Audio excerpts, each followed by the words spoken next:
지금 대웅과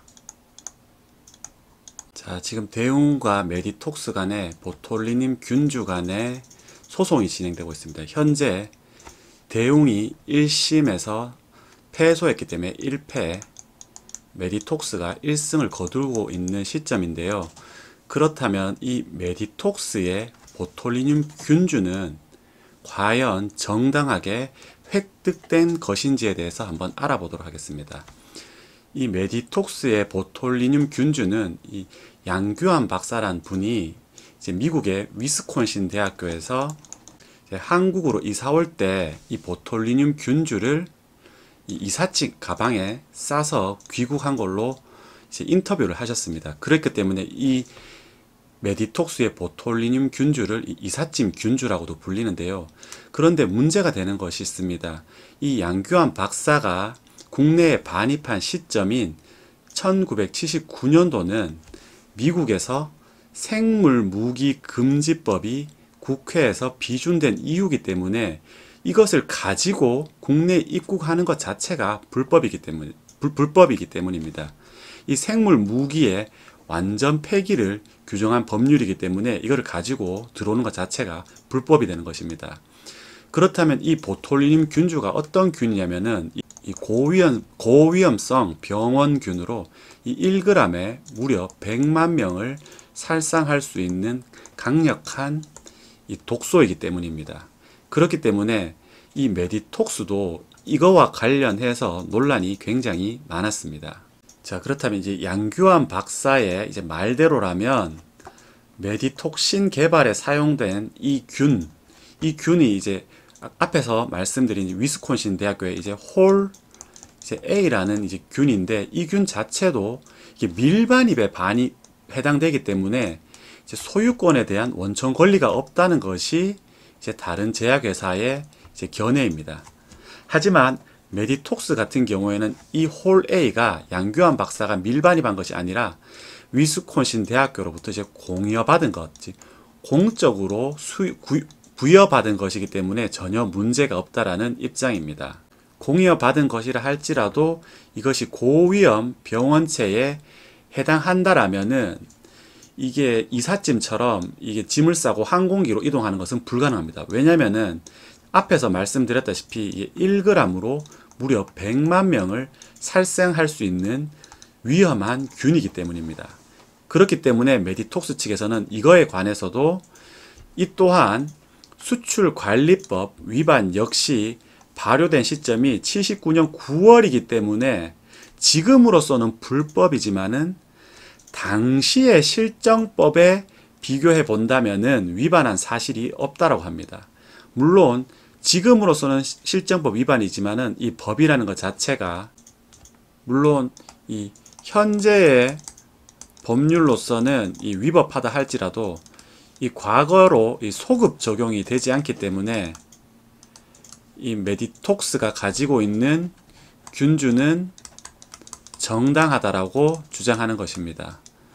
어느 쪽 입장이 맞는지 정확하게는 알 수 없지만은 이 메디톡스 측의 이 균주조차도 지금의 법으로 봤을 때는 불법임이 확실합니다. 자, 어쨌든 이렇게 획득한 균주로 인해서 메디톡스는 2006년도에 전 세계에서 네 번째로 톡신 제제인 메디톡신을 개발했습니다.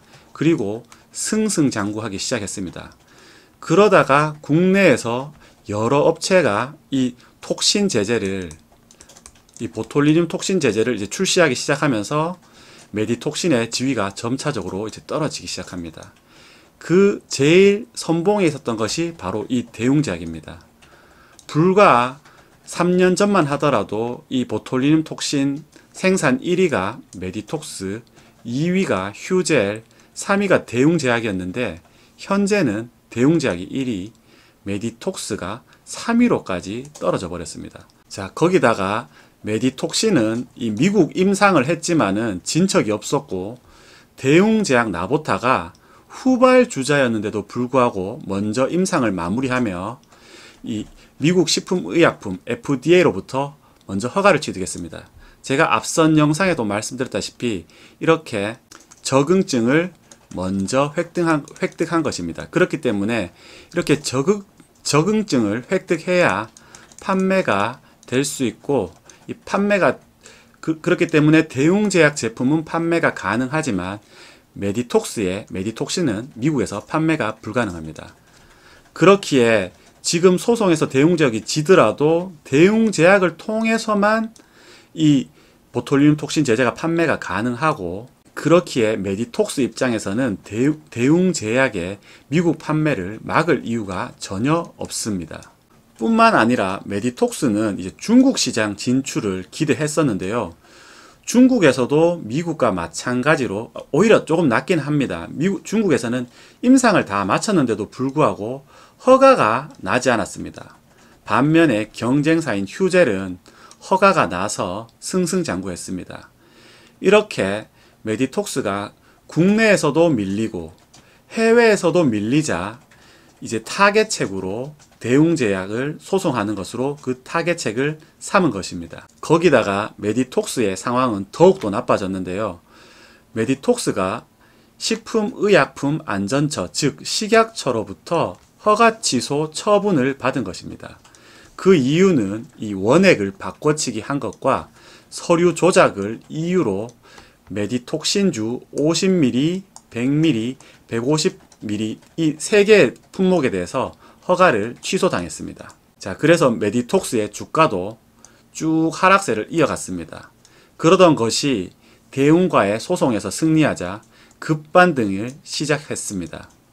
앞으로의 상황은 어떻게 될지 참 궁금합니다. 자, 그리고 메디톡스가 완전 이 균주 특허로부터 자유로울 수 없다는 것이 여기에서 또 한 번 나타난 게 무엇이냐면은 대웅제약과 미국 소송에서 이 대웅제약이 21개월간 미국 수출 금지 이 상황이 나타나게 되자 이 대웅제약의 미국 파트너사인 이 에볼루스사가 급하게 이 메디톡스와 이 협상을 이제 시작합니다. 근데 이 에볼루스와 메디톡스 양자 간의 협상이 아닌 이 에브비가 끼게 되는 겁니다. 만약 메디톡스가 균주가 정당하다면은 굳이 이 홀 A 스트레인,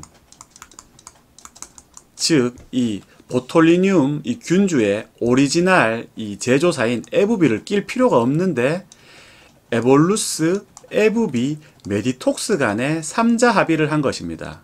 그렇기에 이 메디톡스도 에브비와 이 판권 협약을 통해서 이 보톨리늄 균주를 판매하는 것을 알 수 있습니다.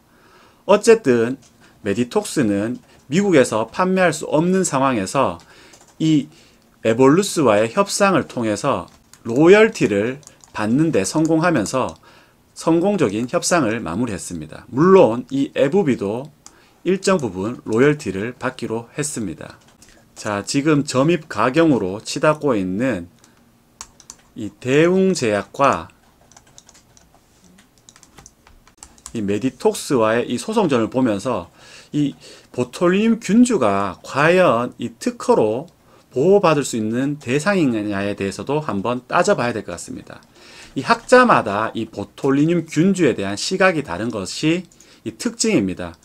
이 균주 자체가 자연계에 존재하기 때문에 이 소유권을 주장할 수는 없다라는 것입니다. 그렇기 때문에 이 보톨리늄 균주를 이제 합성, 배양하고 단백질을 이 분리하는 과정, 이 과정이 얼마만큼 치밀하고 체계적으로 이루어지냐가 이 보톨리늄 균주의 핵심이라는 겁니다. 그렇기 때문에 어떤 관점에서 보느냐에 따라서 이 보톨리늄 균주에 대한 논의는 계속 지속될 것으로 보입니다. 또 특별한 것이 무엇이냐면은 이 보톨리늄 균주는 전 세계에서 4개 국가만이 가지고 있습니다. 자, 미국과 중국, 프랑스, 독일입니다. 그리고 이 나라에는 전부 다 한 업체들만이 생산할 수 있다는 것입니다.